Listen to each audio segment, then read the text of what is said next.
నమస్కారం. Star hospital సుఖీభవ్కు స్వాగతం. ఈరోజు సుఖీభవ్లో మహిళల్లో మోకాలి నొప్పి ఎందుకు ఎక్కువ, సూర్యకాంతితో క్యాన్సర్లకు చెక్, ఆరోగ్యాన్నిచ్చే డాక్టర్ సి, ప్రోస్టేట్ క్యాన్సర్ నయమవుతుందా, ఇంకా సమస్య సలహా, హెల్త్ టిప్.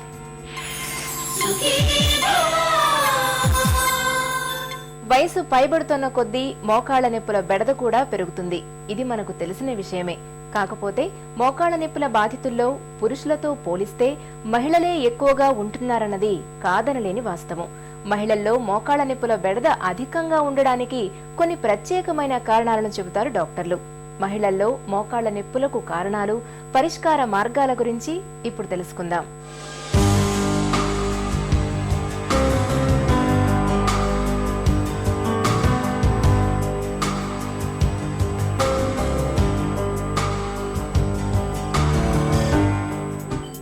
మోకాలు ఒక అద్భుతమైన అమరిక.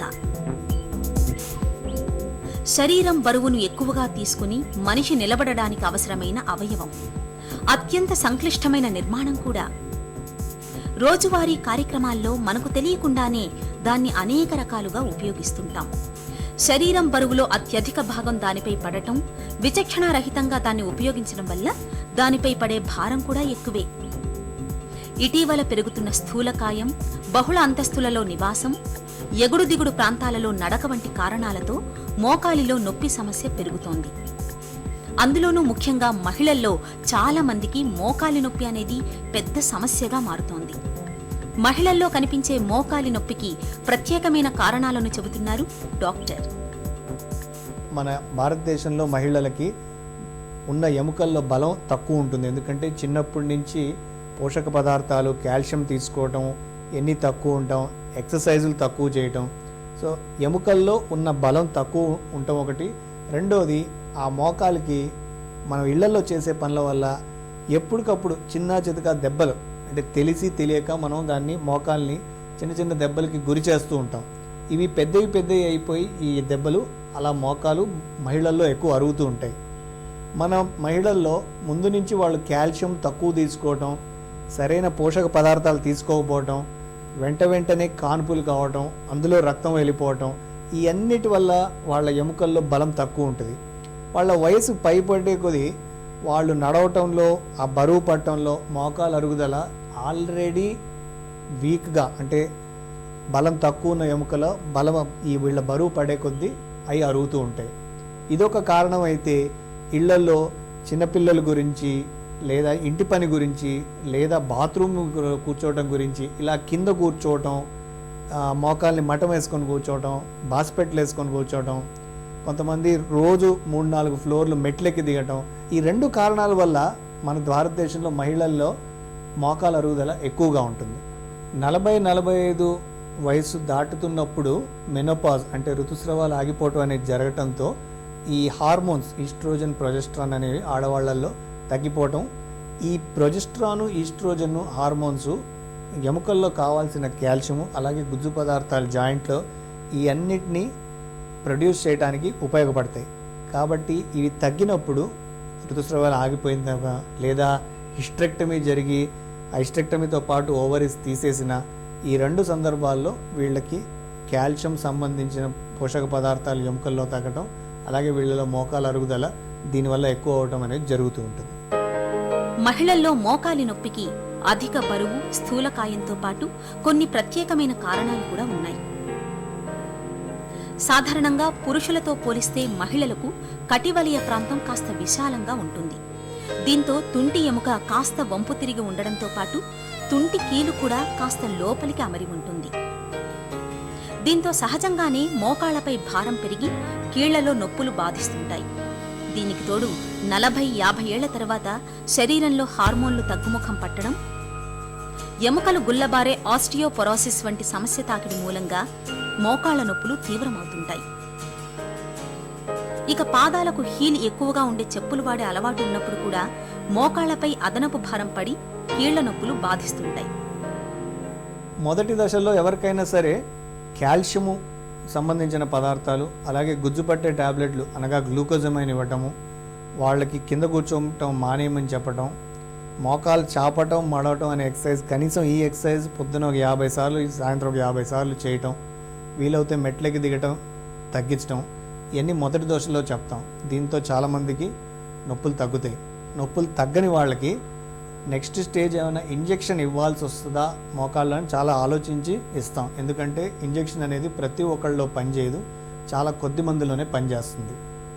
మూడో దశ ఎప్పుడైతే ఈ రెండు కూడా పనిచేయని దశ, చాలా కాలం నుంచి మోకాళ్ళ నొప్పులు ఉన్నాయి కానీ వయసు చిన్నగా ఉంది, అంటే 40 నుంచి 50 మధ్య లేదా 35 నుంచి 50 మధ్య ఉంది, ఎక్స్రేలో పెద్దగా అరుగుదల కనిపించని వాళ్ళలో ఆర్థ్రోస్కోపీ ద్వారా, అంటే లోపల స్కోప్ వేసి ఆ జాయింట్ని ఒక 3-4 లీటర్ల నీళ్లతోటి కడగటం, ఈ కడిగినందువల్ల లోపల అరిగిపోయిన అన్ని బయటకు వచ్చి నొప్పులు తగ్గుతాయి. సో చిన్న ప్రొసీజరు, 15-20 నిమిషాల ప్రొసీజరు, ఒక్కరోజు లేదా సగం రోజు ఉంటారు హాస్పిటల్లో. ఆర్థ్రోస్కోపిక్ డిబ్రైడ్మెంట్ అనేది ఈ కొద్దిమంది పేషెంట్స్ ఎవరికైతే వీటి వల్ల నొప్పులు తగ్గలేదు, ఒక 6 నెలల నుంచి బాధపడుతున్నారు, ఎక్స్రేలో పెద్దగా అరుగుదల లేదు, వయసు చిన్నగా ఉంది, వీళ్ళలో ఆర్థ్రోస్కోపీ ద్వారా జాయింట్ని కడిగేయటం చేస్తాం. ఇంకా బాగా వయసు పైబడి బాగా అరిగిపోయి వంకరై నడవలేని వాళ్ళకి ఆపరేషన్ చేయించుకోమని సలహా ఇస్తాం. మోకాళ్ల నొప్పి బాధిస్తున్నప్పటికీ మనలో చాలా మంది డాక్టర్ను సంప్రదించి చికిత్స తీసుకోవడానికి వెనకాడుతుంటారు. అదే తగ్గిపోతుందిలే అని నిర్లక్ష్యం చేస్తుంటారు. నొప్పి మరీ ఎక్కువగా ఉన్నప్పుడు బ్రూఫెన్ వంటి నొప్పి నివారణలను లేదంటే చల్లటి ఐస్తో కాపడం పెట్టడంతో సరిపెట్టుకుంటూ ఉంటారు. లేదా ఇరుగు పొరుగు సలహా మేరకు మోకాళ్లకు రబ్బరు తొడుగులను వాడుతుంటారు. నిజానికి మోకాలి నొప్పి వారం రోజులకు పైనే కొనసాగుతూ ఉంటే తప్పనిసరిగా డాక్టర్ను సంప్రదించాలి. సమస్యను బట్టి నిపుణులు చికిత్స చేస్తారు. ఒకవేళ పెద్ద వయసు వారిలో అయితే అవసరాన్ని బట్టి శస్త్రచికిత్స, మోకాలి మార్పిడి ఆపరేషన్ కూడా అవసరం కావచ్చు. చిన్న వయసులో మోకాళ్ళ నొప్పులు వస్తే ఆడవాళ్లలో ఫస్ట్ ఇది కీళ్లవాతమా కాదా అని ముందు నిర్ధారించాల్సిన అవసరం ఉంది. ఎందుకంటే కీళ్లవాతం ఒకవేళ మనం నిర్ధారించినట్టయితే దానికి సంబంధించిన మందులు వేరే ఉంటాయి, అవి మొదలు పెట్టాల్సి వస్తుంది. కీళ్లవాతం వచ్చిందా లేదా అనేది ఎలా తెలుస్తుంది అంటే, మీకు మోకాళ్ళల్లోనే కాదు, మీకు వేళ్లల్లో పొద్దున్న లేవంగానే బిగుసుకుపోవటం, అలాగే మీ మోకాళ్ళు కూడా బిగుసుకుపోవటం, అవి ఫ్రీ అవ్వటానికి అంటే మళ్ళీ మీరు దాన్ని పట్టు చిక్కటానికి కనీసం ఒక అరగంట పట్టడం, అలాగే వేరే కీళ్లలో కూడా మీకు నొప్పులు రావటం, కొంచెం జ్వరంలాగా రావటం, ఇవన్నీ కీళ్ల వాతం అనే ఒక వ్యాధి లక్షణాలు.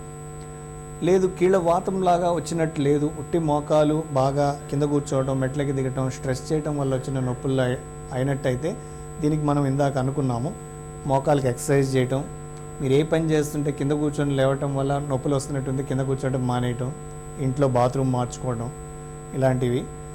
అవసరమైతే గ్లూకోజమైన్ గుజ్జు పట్టే ట్యాబ్లెట్ పొద్దున సాయంత్రం వేసుకోవడం, ఒక 6 నెలల పాటు మోకాలు చాపటం, మడవడం, ఎక్సర్సైజ్ చేయటం, వేడి నీళ్ళతో కాపటం, బాగా అవసరమైన రోజు ఒక నొప్పి ట్యాబ్లెట్ వేసుకోవటం. నిత్య జీవితాన్ని దుర్భరంగా మార్చే మోకాలి నొప్పిని నివారించుకునేందుకు వీలుగా ముందుగా అధిక బరువును వదిలించుకోవాలి. ఎత్తుకు తగ్గ బరువు ఉండేలా ఆహారం, వ్యాయామాల విషయాల్లో తగిన జాగ్రత్తలు తీసుకోవాలి. ఏదైనా పని మొదలుపెట్టే ముందర అకస్మాత్తుగా మోకాలిని కదిలించకూడదు. గబుక్కున లేవడం, కూర్చోవడం చేయకూడదు. జాగింగ్ లేదా రన్నింగ్ చేసే ముందు కాసేపు తప్పనిసరిగా నడవాలి. మోకాళ్లకు శ్రమ కలిగించే వృత్తుల్లో ఉన్నవారు చాలినంత విశ్రాంతిని తీసుకుంటూ ఉండాలి. మోకాళ్లు మడిచి కూర్చోవడం సాధ్యమైనంతగా తగ్గించాలి. కాలికి సౌకర్యంగా ఉండే పాదరక్షలు మాత్రమే ధరించాలి. ఎక్కువగా హీలుండే పాదరక్షలను వేసుకోకపోవడమే మంచిది. ఇలా అన్ని రకాలుగా తగిన జాగ్రత్తలు తీసుకుంటే మోకాలి నొప్పిని చాలా వరకు నివారించుకోవచ్చు.